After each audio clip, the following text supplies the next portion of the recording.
Hello everyone, welcome to the channel of KV Teachers Guild. So students, today in this video we are going to discuss a sample question paper of class 5th maths.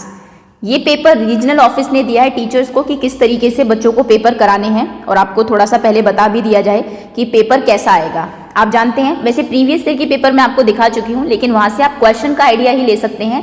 Pattern आपका पूरा change है। 15 marks तो आपके oral के ही है इस बार, और बहुत बच्चे कमेंट करते हैं कि मैम ओरल की प्रैक्टिस करा दीजिए। ओरल की प्रैक्टिस मैं आपको कैसे करा सकती हूँ वीडियो बना के, एक सजेशन ज़रूर दे सकती हूँ। जब आपका ओरल टेस्ट हो उससे 2-3 घंटे पहले आप जितनी भी हमारी क्विज वाली वीडियोज़ हैं उनको देख लो, आपका एक क्विक रिवीजन हो जाएगा। या फिर वर्कशीट की वीडियो देख लो, सभी चैप्टर्स आपके माइंड में भी रहेंगे। 2 ही घंटे लगेंगे, आई थिंक ज़्यादा इतनी बड़ी वीडियो भी नहीं होती है चैप्टर्स की। आपकी जो क्विज वाली है हार्डली कोई बहुत ही लंबी होगी तो 15 मिनट्स की होगी। ओके, तो फ्रेश भी रहेगा आपका जब आप ओरल टेस्ट देंगे, सभी एक तरीके से क्विक रिवीजन भी हो जाएगा उससे पहले।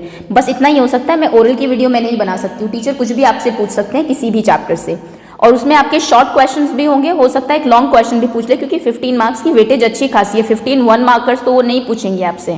ओके, खैर चलिए, तो अभी हम इस पैटर्न का जिक्र करते हैं। सबसे पहले आपके 10 क्वेश्चंस होंगे, मल्टीपल चॉइस क्वेश्चन। ये आपके ऐसे नहीं होंगे कि आपको लिखना होगा आपके गूगल फॉर्म्स में या फिर जिसमें भी पहले आपका टीम्स पे, MS टीम्स, जिस पे भी आपके क्वेश्चन जो है पेपर अभी तक आते रहे हैं टिक मार्क करने वाले, जिसमें ऑप्शंस आपको दिए जाते हैं, ये उसी पर ही आएंगे। और बाकी जो 15 मार्क्स है वो आपका रिटर्न होगा। तो चलिए देख लेते हैं। दो उसमें पेपर डिवाइडर, 2 सेट है हमारे पास। ये सेट 1 है, इसके बाद मैं सेट 2 भी इसी वीडियो में करा दूंगी आपको। क्विकली कराऊंगी, बहुत समझाऊंगी नहीं, क्योंकि समझा मैं ऑलरेडी चुकी हूँ आपको वर्कशीट और जो हमारी क्विजेज हुई हैं उनमें। तो चलिए, पहले मल्टीपल चॉइस क्वेश्चन है सेक्शन ए में, और यहाँ पर भी मैंने कहा था कॉम्पिटेंसी वाइज ही क्वेश्चंस आपसे पूछे जाते हैं। Knowledge, understanding, ability to computer, problem solving ability. Competencies बहुत जरूरी है, आपको ध्यान से समझना कि कैसे क्वेश्चंस आते हैं। पहले नॉलेज बेस्ड क्वेश्चन देखिए। सबसे पहला क्वेश्चन है, a map scale is a ratio dash on a map to the actual ground. Map जब आप बनाते हैं उसमें जो स्केल यूज करते हैं वो किसका होता है? वो डिस्टेंस का होता है। लिखा रहता है ना कि मैप का 1 सेंटीमीटर एक्चुअली में 100 किलोमीटर्स के इक्वल है। ओके, क्योंकि आपने एक बड़े एरिया को छोटे से उसमें स्क्रीन पे दिखा दिया, दैट इज वाई डिस्टेंस के लिए आप स्केल यूज करते हैं, ध्यान रखना। Next, identify a 3 dimensional shape from the following option, triangle, dice, square. ये दोनों ही 2D शेप है, डाइस आपका 3D शेप है, क्योंकि वो आपका क्यूब शेप में होता है। तो ऑप्शन आपका बी करेक्ट है। Next, a brick has dash faces. Brick आपकी क्यूबॉइड है, क्यूबॉइड में 6 फेसेस होते हैं, 8 वर्टिसेस होते हैं एंड 12 एजेस होती है। ध्यान रखना है, कुछ भी पूछा जा सकता है आपसे। अंडरस्टैंडिंग बेसिक कॉन्सेप्ट में आते हैं। पहला क्वेश्चन है, द नंबर नेम ऑफ 102.34 क्या होगा? 102.34 बिल्कुल नहीं, डेसिमल के बाद आप इसे 34 नहीं पढ़ते। 102.34 नहीं, 102.34। Yes, this is the correct answer, option C correct है आपका। आगे, which net can be use to make a close box. Close box के लिए सबसे पहले तो 6 हमें चाहिए ताकि पूरा बंद हो जाए। 1 2 3 4 5 ही है, ये बन जाएगा बॉक्स, लेकिन इसका सिर्फ बेस होगा या टॉप होगा, एक तरफ से ये खाली होगा।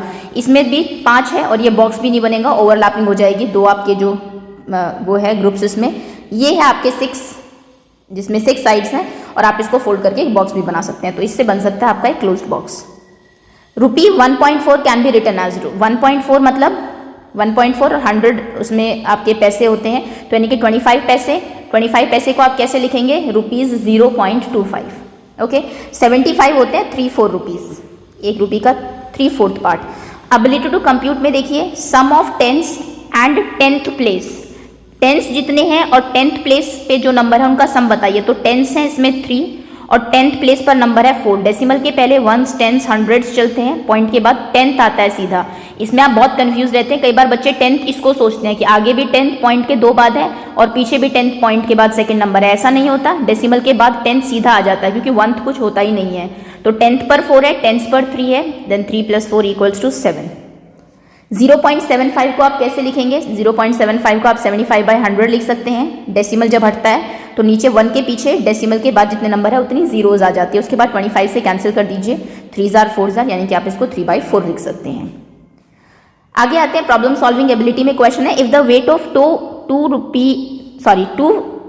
रुपी कॉइन, 5 रुपये के 2 कॉइन्स हैं, उनका वेट 24 ग्राम्स है, then what will be the weight of 20 such coins. अब इसमें बहुत डिटेल में नहीं जाते। 2 का वेट 24 है तो 20 यानी कि 10 टाइम्स कॉइन हो गए, तो वेट भी 10 टाइम्स हो जाएगा, 240 ग्राम्स हो जाएगा। तो यानी कि ऑप्शन आपका बी करेक्ट है।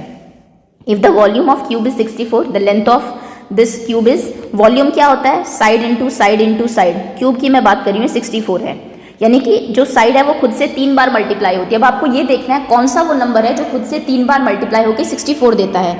ये क्वेश्चन मैं आपको क्विज में बहुत अच्छे से करा चुकी हूँ और कहा भी था कि मिसिंग वाला क्वेश्चन कई बार पूछ लिया जाता है। तो द नंबर इज 4, देखिए 4 4s are 16 और 16 4s are 64, मतलब कि साइड उसकी 4 होगी।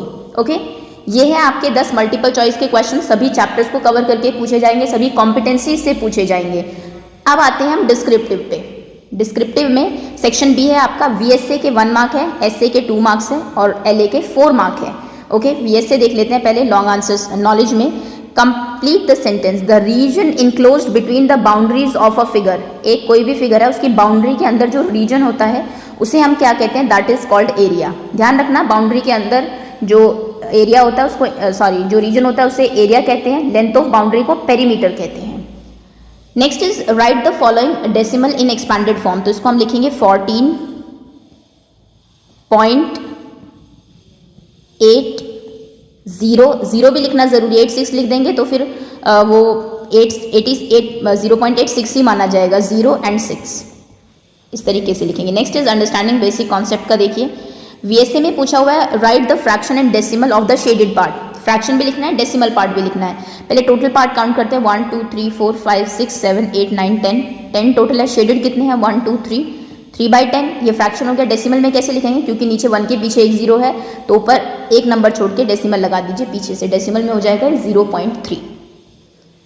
आगे आते हैं, अगला क्वेश्चन है आपका, if the edge of a cube is doubled its volume. ये क्वेश्चन मैं आपको करा चुकी हूँ, आई थिंक क्विज में ही मैंने कराया था और कहा था कि थोड़ा सा अपनी तरफ से देख लेना। ये देखिए, वो कह रहा है एक क्यूब की एज हमने डबल कर दी।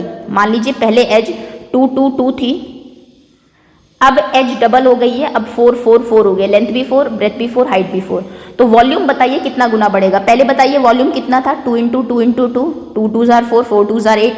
अब कितना हो गया volume, 4 4s are 16, 16 4s are 64, मतलब 8 से 64 हो गया। तो कितने टाइम्स हुआ, 8 को किससे मल्टीप्लाई करके 64 आता है, 8 8s are, तो मतलब कि वॉल्यूम 8 टाइम्स हो जाता है। ध्यान रखना, इसमें आप बहुत गलती करते हैं, आप सोचते हैं कि साइड डबल हो गई तो वॉल्यूम भी डबल हो जाएगा, ऐसा नहीं है। आपने तीनों साइड को डबल किया तो वॉल्यूम डबल डबल डबल, यानी कि 2 2s are 4 2s are 8 times होगा। Important question. आगे आते हैं, draw the chapati chart of the given data 25 20 5 and 50। Okay, एक सर्कल आप ड्रॉ करेंगे, पहले टोटल देख लीजिए, 50 60 70 75 80 90 100, टोटल है 100। एक सर्कल यहाँ पर ड्रॉ करते हैं। 100 में से मैंने कहा था सबसे बड़ा पार्ट देख लीजिए कौन सा है, फुटबॉल, 50, यानी कि आधे तो बच्चे फुटबॉल में ही हैं, तो इसको हाफ कर दीजिए, यहाँ पर लिख देंगे आप फुटबॉल। Okay, ball. नेक्स्ट अब देखते हैं 25, यानी कि आधे के आधे किस में है, बाकी ये 50 बचा ना, इधर हाफ तो फुटबॉल का हो गया। ये जो हाफ बचा है इसका भी आधा, मतलब 50 का आधा 25 क्रिकेट में है, तो इसका हाफ कर दीजिए, यहाँ पर क्रिकेट लिख दीजिए। अब बाकी जो 25 बचा है इसमें से 20 बास्केटबॉल है, 5 ये है, तो उसको थोड़ा सा आपको एंगल का तो अभी ज्ञान नहीं है, आप इसमें थोड़ा सा 5 को देके और मतलब 1/4 का रेशो थोड़ा सा देख के यहाँ पर ये कर देना, ये हो जाएगा आपका volleyball and this is basketball. इस तरीके से आप इसको बनाएंगे। थोड़ा रेशो टीचर को समझ में आना चाहिए, एग्जैक्ट आपको अभी एंगल नहीं पता होगा कि एग्जैक्ट ये 5 हो और ये हो, लेकिन सर्कल से हाफ और 1/4 का कॉन्सेप्ट आप जरूर देख सकते हैं। ये भी क्वेश्चन आ सकता है, क्योंकि कुछ क्वेश्चंस ऐसे भी है जो कि आपको बना के पिक्चर्स अपलोड करनी है, तो उसमें ये सारे क्वेश्चन आपसे जरूर पूछे जाएंगे। ये या फिर एक हिस्टोग्राम बार ग्राफ बनाने के लिए भी आ सकता है। अब एबिलिटी टू कंप्यूट में आते हैं, solve the following after rearranging in columns. Column में रीअरेंज करिए, वैसे रीअरेंज करने की कोई ज़रूरत है नहीं, क्योंकि डेसिमल के बाद सभी में इक्वल नंबर ऑफ डिजिट्स ही हैं। 60.05, ध्यान रखना पॉइंट के नीचे पॉइंट, 0.01, अगर यहाँ पे एक नंबर होता तो हम लास्ट में 0 लगा देते हैं। ये शायद आप जानते हो कि डेसिमल के बाद नंबर्स में कितने भी 0 लग सकती है। 5 6 7 8 + 1 9, 9.56, आंसर है 65.99। Okay, next is Sania, Manav and Kabir made greeting cards, complete the table. Okay, length, breadth और लेंथ दी हुई है, विड्थ दी हुई है, पेरीमीटर और एरिया, कोई भी मतलब आपको से कोई भी चीज़ मिसिंग होगी वो आपको बतानी होगी। जैसे लेंथ 10 है, 8 विड्थ है, तो पेरीमीटर होता है 2 × लेंथ प्लस ब्रेथ 18 हो गई, 18 2s are 36, एरिया होता है लेंथ इंटू ब्रेथ, तो वो 10 8s are 80 हो गया। ओके, आगे देखिए, मानव की कार्ड की लेंथ 11 है, पेरीमीटर 44 है। अब आपने 11 में कोई नंबर ऐड किया और उसका डबल कर दिया। किसका डबल? 44 होता है। पहले तो आप ये सोचिए, 44 डबल होता है 22 का, ओके तो यानी कि 11 में क्या प्लस किया होगा कि 22 आ जाए, 11 में 11 ही प्लस किया होगा, है ना। वैसे भी ये कार्ड एक तरीके से स्क्वायर कार्ड हो गया जिसमें 11 लेंथ 11 ब्रेथ, तो उसका पेरीमीटर 4 इंटू साइड यानी कि 11 4 जार 44, और एरिया कितना हो जाएगा, एरिया होता है इसका साइड इंटू साइड यानी कि 11 into 11 that will be equals to 121 square centimetre. Okay Kabir का पेरीमीटर 40 है और एरिया 100 है। Very nice question.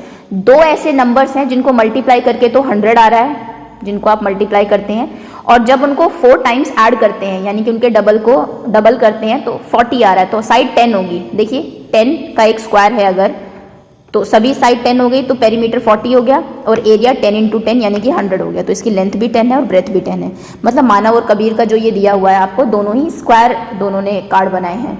वैसे एक चीज़ मैं बता दूं, ये क्वेश्चन आने के चांसेस कम है जहां पर आपको पेरीमीटर और एरिया दिया हो और एक भी साइड ना दी हो। जनरली ऐसा होता है आपको एक साइड और एरिया दिया होता है या फिर एक साइड और पेरीमीटर दिया होता है, जहाँ तक मुझे लगता है, बट क्योंकि सैम्पल पेपर में दिया है तो ये मैं बता देती हूँ आपको। ये आपको गेस स्पेस पे ही करना होगा, जितनी आपकी अच्छी कैलकुलेशन होगी उतनी जल्दी आप इसका आंसर कर पाएंगे। ये सेट 1 था, चलिए सेट 2 डिस्कस करते हैं अभी। सॉरी, प्रॉब्लम सॉल्विंग का एक क्वेश्चन रह गया। ये देखिए, Mrs Lata asked his class to vote on where they would like to go on field trip. Field trip पे आप कहाँ जाना चाहेंगे, मिसेस लता ने ऐसा पूछा। The choices she gave them were, उसने कहा, उन्होंने पूछा कि हिस्ट्री म्यूजियम जाएंगे या साइंस म्यूजियम या आर्ट गैलरी या फिर नेचुरल प्रिजर्व में किसी। 50 स्टूडेंट्स थे, उन्होंने अपनी वोट दे दी। हिस्ट्री म्यूजियम 30% ने कहा, science museum 10%, art gallery 10%, natural preserve 50% बच्चों ने कहा। ओके अब आपसे पूछा right the actual number of students जिन्होंने कहा कि हम नेचुरल प्रिजर्व में जाएंगे। नेचुरल प्रिजर्व में 50% मतलब आधे बच्चे, और बच्चे कितने थे 50। अब 50 का आधा, या फिर आप ऐसे भी कर सकते हैं 50%, परसेंट का मतलब होता है बाई 100 ऑफ 50। ऑफ के लिए हम क्या करते हैं, इंटू लगा देते हैं। 50 बाई 100 इंटू 50, 50 2 जार 100, 2 25 जार 50, तो आंसर इसका हो जाएगा 25। मतलब 25 बच्चों ने कहा है कि हम नेचुरल प्रिजर्व में जाएंगे। हिस्ट्री म्यूजियम कहा था 30% ने। अब 50 बच्चों का 30% कितना होगा उसको देख लेते हैं। 30% ऑफ 50, 0 से 0 कैंसिल, 5 2 जार 10, 2 15 जार 30, तो यानी कि 15 बच्चों ने नेचुरल प्रिजर्व में जाने के लिए कहा है। How many more students like to go history museum than science museum, कितने ज़्यादा बच्चे हिस्ट्री म्यूजियम जाना चाहते हैं than science museum. Science museum में सिर्फ 10% है, 50 का 10% हम जानते हैं 5 होगा, चलिए निकाल लीजिए आप। 10% ऑफ 50, 50 2 जार 100, 2 5 जार 10, तो यानी कि साइंस म्यूजियम में 5 बच्चे जा रहे हैं, हिस्ट्री में 15 जा रहे हैं, तो कितने ज़्यादा जा रहे हैं, 10 students more. Okay next is how many more students choose natural preserve over art gallery. Natural preserve में तो हमने देखा कि 25 बच्चे जा रहे हैं, आर्ट गैलरी में गए थे 10%, 50 का 10% हम निकाल चुके हैं, 5 बच्चे हैं, तो यानी कि 20 बच्चे ज़्यादा नेचुरल प्रिजर्व में जाना चाहते हैं, तो यहाँ पर आ जाएगा आपका 20। ओके दैट्स ऑल, ये आपका पार्ट 1 खत्म होता है, सेट 1। सेट 2 देख लेते हैं फटाफट। ओके तो पहले मल्टीपल चॉइस क्वेश्चन में 1 millimetre is same as, 1 millimetre को हम क्या लिख सकते हैं, 0.1 सेंटीमीटर, 10 सेंटीमीटर या फिर 0.01 सेंटीमीटर। हम जानते हैं 10 सेंटीमीटर्स मिलके 10 मिलीमीटर मिलके 1 सेंटीमीटर बनता है, यानी कि 1 मिलीमीटर में 1/10 सेंटीमीटर्स होते हैं, तो ये 1/10 मतलब कि 0.1, दैट मीन्स आपका ऑप्शन यहाँ पर ए करेक्ट है। Next is the quantity contain by an container is known as, कितनी क्वांटिटी किसी कंटेनर में है, मैं बोलूँ इस बॉक्स में कितना पानी है, तो उसको हम उसका एरिया कहते हैं, पेरीमीटर या फिर वॉल्यूम, उसे हम कहते हैं उसका volume. The chapati chart is known as, chapati chart को और हम क्या कहते हैं, पाई चार्ट। ये मैं आपको बताया था मैंने कि एनसीईआरटी में ये नाम नहीं दिया हुआ, लेकिन एग्जाम में कई जगह चपाती चार्ट की जगह पाई चार्ट भी पूछ लिया जाता है, दोनों एक ही बात है। पाई भी क्योंकि आपकी सर्कुलर होती है और चपाती भी इसीलिए, बल्कि अगली क्लासेस में आपको पाई चार्ट के नाम से ही ये जाना जाएगा। ओके अब अंडरस्टैंडिंग पे आते हैं। Next the place value of the underline digit, underline digit की प्लेस वैल्यू बताइए, तो 9 जो है ये 100th प्लेस पर है, तो इसकी 9/100 यानी कि 0.09 प्लेस वैल्यू है। In India's map Jammu Kashmir is situated, Jammu Kashmir आप जानते हैं सबसे ऊपर है, सबसे ऊपर यानी कि ऊपर कौन सा वो होती है आपकी नॉर्थ, ये मैं बता चुकी हूँ, ये इधर ईस्ट होती है, west north and south. Eastern state जैसे कि Himachal Pradesh north eastern state है, या फिर आसाम एंड ऑल। वेस्ट में गुजरात राजस्थान, नॉर्थ में तो आपने जम्मू कश्मीर देख लिया, south Kerala Tamil Nadu and all. Okay next is which part of the given picture is coloured blue, इसमें से कौन सा पार्ट ब्लू कलर का है, 3 पार्ट ब्लू कलर से हैं, टोटल पार्ट 8 है, तो यानी कि 3/8, ऑप्शन सी करेक्ट है। अगला क्वेश्चन है एबिलिटी टू कंप्यूट में, सॉल्व करिए 3 4 2 5। वाओ देखिए कितने घुमा के क्वेश्चंस दिए हुए हैं, इसलिए मैं कहती हूँ कि मैथ्स की प्रैक्टिस अच्छी रखिए, एनसीईआरटी के क्वेश्चन रटिए मत, 25.27। उसके बाद उन्होंने कहा greatest 3 digit number, greatest 3 digit number क्या होता है 999, तो आप 999 ऐड करेंगे 0.00 लिख देंगे, तो ये हो जाएगा 7 2 decimal 9 + 5 14, 1 carry 9 + 1 10 + 2 12, 1 carry 9 + 1 10 + 4 14, 1 carry and 4, तो आंसर हो जाएगा 4424.27। That means option B correct है। 500 कितनी बार ऐड किया है 1 2, आप जानते हैं 500 दो बार मिलके 1000 बनाता है, 1000 2000 3000 500, तो 3500 ऑप्शन बी करेक्ट है। Problem solving ability, the following pie chart shows the favourite beverages of children in a class in a school. School में बच्चों की फेवरेट बेवरेज क्या है वो आपको यहाँ पर दी हुई है। विच बेवरेज इज लीस्ट लाइक, ये क्वेश्चन कह रहा है कि कौन सी बेवरेज सबसे कम लोग पसंद करते हैं, पेय पदार्थ। तो सबसे कम देखिए ये वाला है। अब इस कलर का देखिए कि की में आपको दिया हुआ ये कलर क्या चीज़ रिप्रेजेंट कर रहा है, ये कलर रिप्रेजेंट कर रहा है आई थिंक वाटर, यहाँ पर कलर थोड़ा सा क्लियर नहीं है बट ये वाटर ही है, ये वाला कलर में सॉरी वाटर, तो यानी कि यहाँ पर हो जाएगा वाटर। वाटर ज़रूरी है वैसे बट कम बच्चे पसंद करते हैं। ओके, एंड एग कॉस्ट 2.5 रुपी, एक एग की कॉस्ट 2.5 यानी कि 2.5 रुपीज़ है। How many will 1.5 dozen egg cost, ये क्वेश्चन भी अगर आपको याद हो मैं आपको वर्कशीट या क्विज में करा चुकी हूँ, सेम यही क्वेश्चन था। 1.5 डजन का कितना होगा आप जानते हैं, 1 डजन यानी कि 12 और हाफ डजन यानी कि 6, तो टोटल कितने एग्स हो गए 18। पहले टोटल एग्स निकाल लीजिए। इसमें आप ये गलती करते हैं 1.5 को आप सोचते हैं 1 की कॉस्ट 2.5 है, 1.5 की पूछी है तो 1.5 को आप इससे मल्टीप्लाई करने लगते हैं, नहीं वो एक एग की दी हुई है। पहले आप देखिए 1.5 डजन में कितने एग्स होते हैं, ओके 18 एग्स होते हैं। अब 18 एग्स की कॉस्ट कितनी हो जाएगी, एक की पता है आपको 18 की पूछी है, सीधा मल्टीप्लाई कर दीजिए। 18 5 jar 18 0 jar 0, 18 5 jar 90, 9 carry 18 2 jar 36, 36 + 9 is 45, एक छोड़ के पॉइंट लगा दीजिए। आंसर विल बी सॉरी 2 छोड़ के 2 नंबर, क्योंकि यहाँ पर भी 2 नंबर्स थे डेसिमल के बाद, आंसर में भी 2 नंबर होने चाहिए यानी कि 45 रुपीज़ आपका आंसर होगा। ऑप्शन सी करेक्ट है। अगले क्वेश्चन पर आते हैं। डिस्क्रिप्टिव में वीएससी है सबसे पहले, ये बताइए कि ये क्या रिप्रेजेंट करता है। ये टेलीमार्क ये 5 को रिप्रेजेंट करता है 5 and this is 2, 5 + 5 10 + 2 is 12। Match the following, pictograph कौन सा है इनमें से, बार ग्राफ कौन सा है इनमें से, चपाती चार्ट कौन सा और लाइन ग्राफ कौन सा। What a question. अच्छा पेपर सेट किया जिन्होंने भी किया। पिक्टोग्राफ है आपका ये क्योंकि पिक्चर से बनाया हुआ है, बार ग्राफ है ये क्योंकि इसमें बार्स हैं, इनको हम बार्स बोलते हैं, चपाती चार्ट है ये और लाइन ग्राफ है ये। अगर आप बहुत अच्छे से प्रिपरेशन होगी आपकी मैथ्स की, अभी मैंने मैथ्स का ही सैम्पल पेपर देखा है, अभी बाकी भी देखते हैं, मुझे लगता है कि स्टैंडर्ड का पेपर आने वाला है इस बार आपका। चलिए अगले क्वेश्चन पर आते हैं। अंडरस्टैंडिंग बेसिक कॉन्सेप्ट, ये मत सोचिए कि ऑनलाइन पढ़ाई हुई है पेपर इजी आएगा या फिर जैसा कि अभी तक PT1 PT2 में आता था, ऐसा नहीं होगा। भले ही पेपर 40 मार्क का कर दिया गया, थोड़ी सी लीनियंसी दिखा रहे हैं संगठन वाले, लेकिन टीचर अपनी तरफ से पेपर आसान नहीं बनाने वाली है। ओके, ये क्वेश्चन अगर आप जानते हैं, कॉन्सेप्ट को जानते हैं तो बहुत ईजी है, लेकिन अगर आपने सिर्फ रटी रटाई चीज़ें की है तो फिर आप इनको नहीं कर पाएंगे। ये मैंने आपको जब बेसिक बताया था डेसिमल का तब भी ये चीज़ समझाई थी कि किस तरीके से आप देखते हैं। ये देखिए 100 के आपको यहाँ पर ये पूरा दिया हुआ है और आपसे पूछा फ्रैक्शन में लिखिए कितने पार्ट शेडेड है और फिर डेसिमल में लिखिए। तो 100 में से 10 20 30 40 50 60 70 80 81 82 83 84 85 86 86 पार्ट शेडेड है आउट ऑफ 100, तो 86/100 हो जाएगा। डेसिमल में लिखेंगे तो 0.86 हो जाएगा। Okay, next is look at the given table and solve the question. आपको सिटीज़ के टेम्परेचर्स दिए हुए हैं। चेन्नई का टेम्परेचर है 22.2 डिग्री, सॉरी चेन्नई का ही दिया हुआ है अलग अलग टाइम पर। 3 AM मतलब सुबह के 3 बजे 22.3 था, थोड़ी ठंड थी, लेकिन शाम को 39.9 हो गया। How many degree will the temperature need to rise for it to, एक second, for it to rise 60 degree Celsius in Chennai at 3 PM। Okay, oh god, question ये कहना चाह रहा है कि 3 बजे अगर टेम्परेचर को 60 होना है तो उसको कितना और बढ़ना पड़ेगा। 60 degree is like too much. चलिए ठीक है, हमें क्या करना है, अभी टेम्परेचर 39.9 है, उसको 60 तक लेके जाना है। कितने की और ज़रूरत है, तो 60 में से जितना है उतना माइनस कर दीजिए। 39.9 माइनस करना है आपको, क्योंकि 60 के बाद पॉइंट आप लगा के 0 लिख सकते हैं। अब माइनस करिए, 10 - 9 ये 9 होगा, ये 10 होगा। 10 - 9 इज़ 1, 9 डेसिमल, 9 - 9 इज़ 0 और यहाँ पर 5 बचा था, 5 - 3 इज़ 2, तो आंसर हो जाएगा 20.1। ओके, लैंग्वेज का भी थोड़ा सा ध्यान रखना, समझ के क्वेश्चन करना। इस क्वेश्चन में जो मैंने सोचा था, मुझे लगा कि क्वेश्चन ऐसे पूछेंगे कितना टेम्परेचर बढ़ गया, लेकिन कंफ्यूज करने के लिए आपको 3 AM का दिया हुआ है। 3 AM का आंसर निकालने में कोई यूज़ है ही नहीं, है ना। 3 PM के टेम्परेचर को कितना बढ़ाया जाए कि 60 हो जाए, तो सिर्फ यही टेम्परेचर देखना है। 3 AM का temperature is of no use. ऐसे में Sumita is a girl who stood on the road and made a telemark. I think ये NCERT के क्वेश्चन है, जो व्हीकल जा रहे हैं वहाँ से अब कुछ क्वेश्चन है नीचे, उनके आप आंसर करिए। साइकिल, कार, ऑटो रिक्शा, बस, साइकिल, रिक्शा, ट्रक दिए हुए हैं, ये आप जानते होंगे। टेलीमार्क, इसका मतलब होता है 5, इसका मतलब 3 होगा। जितनी लाइन से मतलब आपके एक उसमें उतने ही उसके नंबर माने जाते हैं। What is number of cycle rickshaw? Cycle rickshaw का कितना नंबर है? 5, 10, 15, 20 एंड 4, 24। ऑप्शन ए करेक्ट है। आगे है which vehicle is the least in number? कौन सा व्हीकल है जो सबसे कम है रोड के ऊपर इस टाइम? तो सबसे कम तो आई थिंक ट्रक ही दिखाई दे रहा है, सिर्फ 6 ही है, तो इसका आंसर आप लिखेंगे ट्रक, ऑप्शन में है।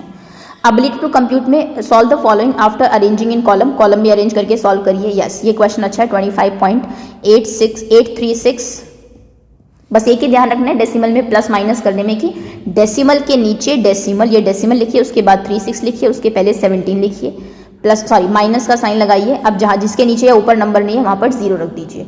अब माइनस करिए, 6 - 0 इज 6, ये हो जाएगा 13, 13 - 6 इज 7, 5 - 3 इज 2, डेसिमल यहाँ पर हो जाएगा 15 - 7 इज 8, आंसर हो जाएगा 8.276। Okay, what percentage of 22?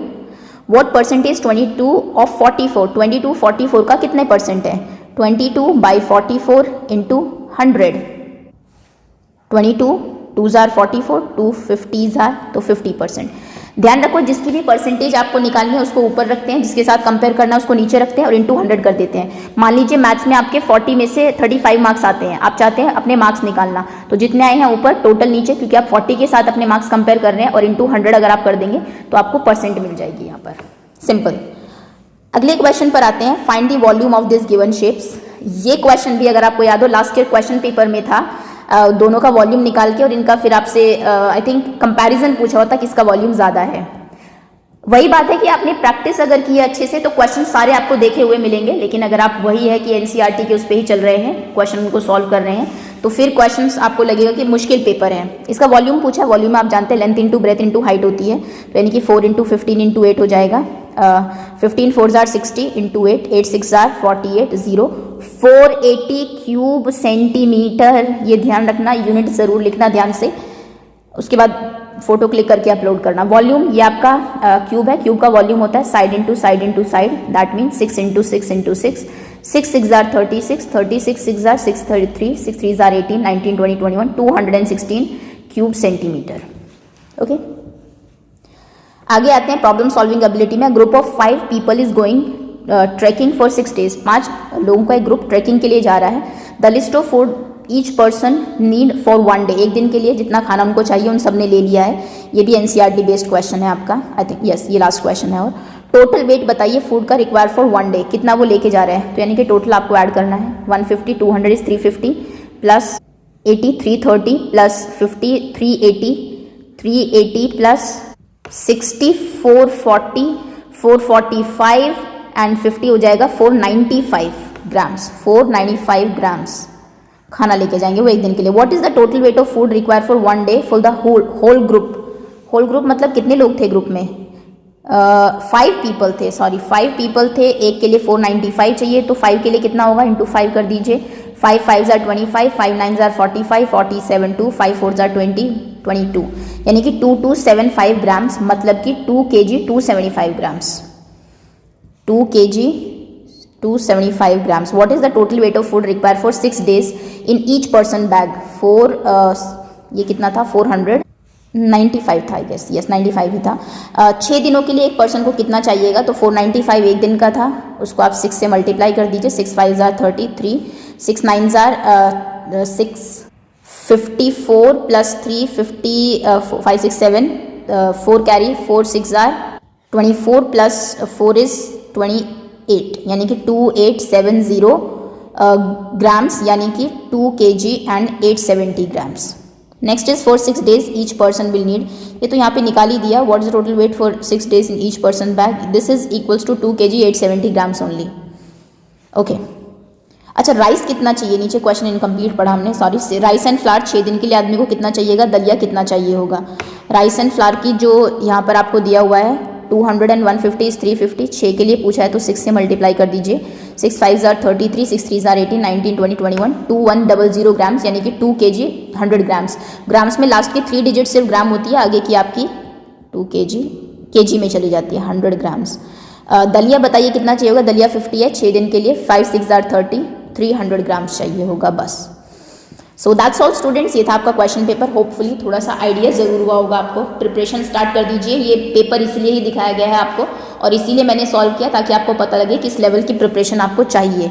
Okay, so thank you so much for watching. ऐसा मत सोचना कि हम लोग क्योंकि ऑनलाइन एग्जाम्स है तो चीटिंग हो जाएगी, ये सब हो जाएगा। इनमें आप कहीं से भी चीटिंग नहीं कर सकते, कहीं पे भी नेट पे ढूंढ लीजिए, इनके आंसर्स आपको नहीं मिलेंगे। ओके, आपको अगर आते होंगे तभी आप सॉल्व कर पाएंगे, वैसे भी टाइम लिमिट है आप लोगों के पास, क्वेश्चन पेपर काफ़ी लेंदी भी होगा। So thanks again and all the best for your exams. जल्दी जितने भी आपके बाकी सैम्पल क्वेश्चन पेपर्स हैं मैं सभी अपलोड कर दूंगी।